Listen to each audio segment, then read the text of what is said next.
Hi there, I'm Andrew, your ThatGamerAjax, and welcome back to the tabletop. Now, if you're like me and you've seen the explosive success of games like Armored Core 6 and the resurgence of Titanfall 2, and you've thought to yourself, hey, what if I wanted to do a mech-based tabletop role-playing game? Well, then I'm going to have to point you in the direction of Lancer. So Lancer is a pretty fantastic tabletop role-playing game that you can play with your friends, and it's great because it has a relatively easy entry point, all things considered, with a free player copy of the rules. Now, personally, I've loved mecha shows and games and everything like that ever since I was a kid. I've always liked the genre, so for me, this was kind of a match made in heaven. Now that I've had a bit of time to get through a few sessions, I've run some one-shots, I've been running a campaign now for a few sessions, I wanted to share my overall early impressions on this game and why, if you want to branch out from something like D&D and you want to get out of fantasy and you want to play something that's more sci-fi based, why this might be a great starting position for you. Though I do want to go ahead and give a forewarning that there is a bit of crunch associated with this game and there is a learning curve to it. Another great thing about this game is that it is going to be getting a hardback physical release due to a recent announcement that the developer has partnered with Dark Horse Comics to be able to produce this thing, and I figured this was a great time to talk about this game. So let's go ahead and dive into an overview of what Lancer is first. So Lancer is a sci-fi tabletop role-playing game where players take on the title of Lancers. Lancers are incredibly skilled mech pilots that are, populating the universe of Lancer, which is set in the far future of where we currently are now. From here, players will be taking on a variety of missions and jobs, and you can have grand overarching ideas, but the thing is, the universe is really big, and let's be honest, your players are probably not going to be able to rule all of it or make drastic galactic change, but that of itself is the fun of this game, is the fact that you can have something that is epic and sweeping and then also at the same time realize that there's still plenty of room to do a lot of other things. The lore for the game is incredibly deep, and I personally love being able to just read through it, and just the amount of thought that goes into this, even something like space travel. It has calculations on like how long something's going to take depending on how you're traveling. It's very, very detailed, and if you're a sci-fi lover like me, you are going to love reading through this. I think there's the better part of, at least 100 pages worth of lore in this book alone. So, you're going to want to get to reading if you want to understand kind of the different corporations and kind of how things are going in this universe. Now, when you're playing the game, it's relatively simple. All things considered, you only need two different kinds of dice. You need a 20-sided die or a D20, and then you're going to need probably at least a few 6-sided dice or D6. Those are largely going to be used to calculate whether or not you are able to pull off a move during roleplay where all you need to do is be a 10, or if you're able to hit an opponent in combat. Those D6s are going to be associated with the damage that your weapons and attacks do during combat, or they can also apply either buffs or debuffs depending on whether or not a situation is good for you or bad for you that will add to or take away from that D20 roll during roleplay.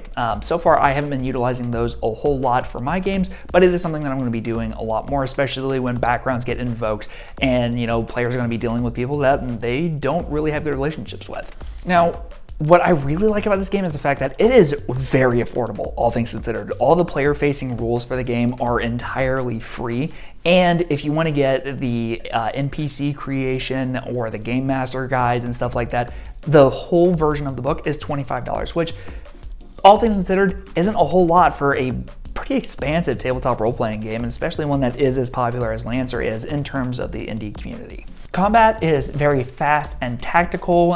It's going to be a little bit more tactical and a little bit more crunchy than you're going to get with something like Dungeons and Dragons. During combat, players have a kind of an action pool that they are able to take where they can do a full action and a movement if they would like, where they're emptying all of the weapons that their mech has in one massive attack, or taking two faster actions that do less overall effects, and you can't repeat an action. So like if your character skirmishes and you fire one of your weapons, you can't really do that again unless you want to push your mech to the limit. By doing so, you start to take stress, you start to take heat buildup with your mech, and that's where bad things can happen, but you can also do some pretty incredible moments because of it. There are a lot of moving parts when it comes to this game, literally and figuratively, because mechs are very customizable and interchangeable. The amount of strategies that you can come up with are pretty ridiculous, and I will say that players are relatively powerful. So now that we've kind of covered a little bit on like what Lancer is, let's go ahead and dive into what I really like about this game and what I think that it does very, very well. So right off the bat, character creation and customization is both very fast and very deep. Now, the pilots themselves are a little limited in what they can do. However, you'll start getting skills the higher level you get.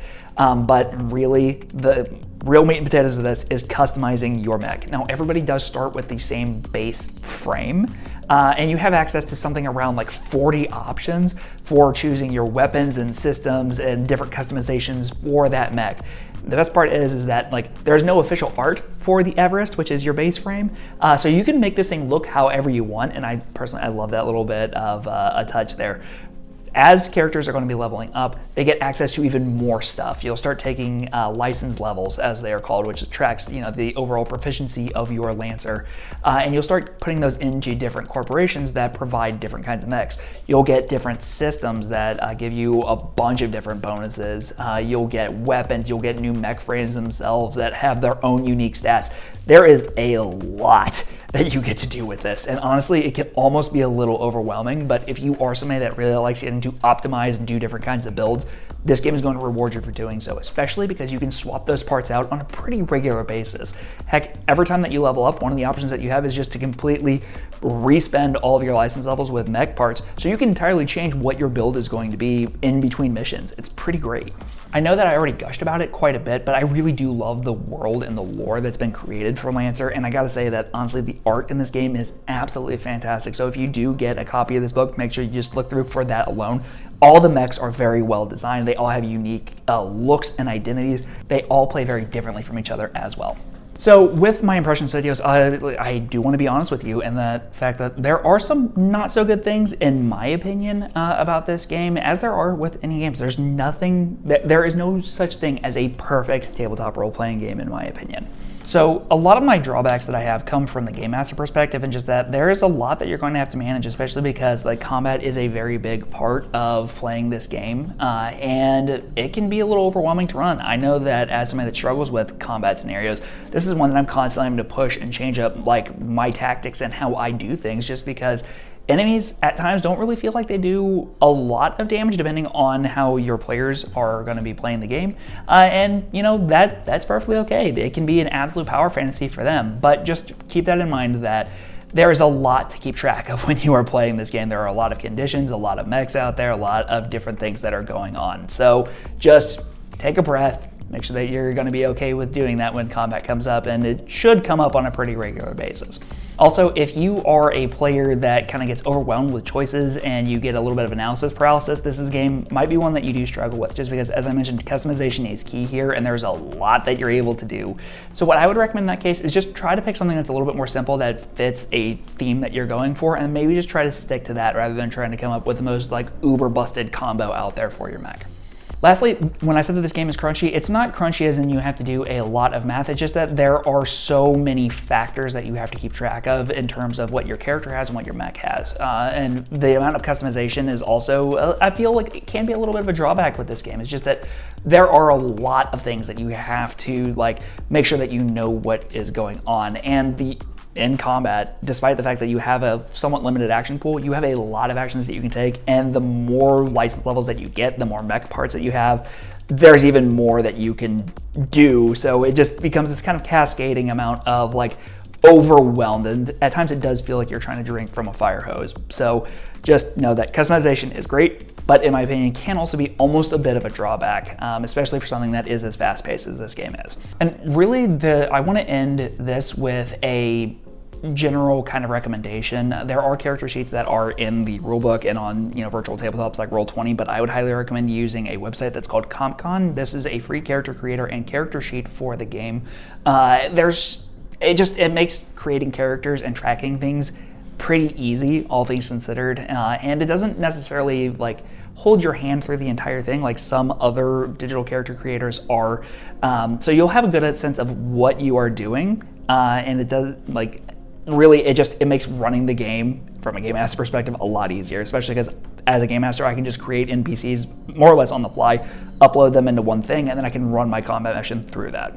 So kind of in conclusion, I have really been enjoying Lancer. I think that this is really scratching that itch that I want in terms of mech tabletop role-playing game. So far, it's the only one that I've tried that is like it. I think that it has a lot of simple components that make it a lot of fun to play while still having some satisfying strategy and crunch and tactics if you're that kind of player. So keep that in mind if you're wanting to check out this game. And also, as I mentioned earlier, the player-facing rules are entirely free if you want to see what you're going to be getting into, what kind of mechs there are, what actions you can do, what character creation's like. You don't have to pay a dime for it, but I would highly recommend checking this game out. All things considered, this would probably be one that I would easily recommend to people that are wanting to branch out from the fantasy genre and do something that's a little bit more sci-fi based. But that's going to go ahead and wrap up this video. If you played Lancer, tell me what your favorite mech is in the game, because there are so many good ones. But hey, that's going to go ahead and wrap this up, and I'll see you in the next video. Bye-bye.